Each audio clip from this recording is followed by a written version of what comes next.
கும்பகோணம் அருகே பாபநாசம் சட்டமன்ற தொகுதியில் அதிமுக வாக்குச்சாவடி முகவர்கள் ஆலோசனை கூட்டம் நடைபெற்றது. தஞ்சாவூர் மாவட்டம் கும்பகோணம் அருகே பாபநாசம் சட்டமன்ற தொகுதி அதிமுக வாக்குச்சாவடி முகவர்கள் ஆலோசனை கூட்டம் நடைபெற்றது.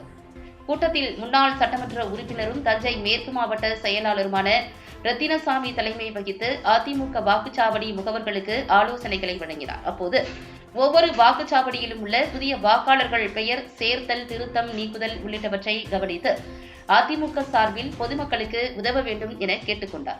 இந்நிகழ்ச்சியில் மாவட்ட அம்மா பேரவை செயலாளர் துரை சண்முக பிரபு, மாவட்ட அவைத் தலைவர் ராம்குமார், மாவட்ட இணை செயலாளர் இளமதி சுப்பிரமணியன், மாவட்ட பொருளாளர் கண்ணபிரான், இளைஞரணி மாவட்ட செயலாளர் சூரியபிரகாஷ், தொழில்நுட்ப பிரிவு மாவட்ட செயலாளர் முகமது இப்ராஹிம், ஒன்றிய செயலாளர்கள் கோபிநாதன், சூரியநாராயணன், ராமச்சந்திரன், நகர செயலாளர்கள் சின்னையன், காமராஜ், சின்னதுரை, கோவிந்தசாமி உட்பட அதிமுக மாவட்ட ஒன்றிய கிளை கழக நிர்வாகிகள் பலர் கலந்து கொண்டனர்.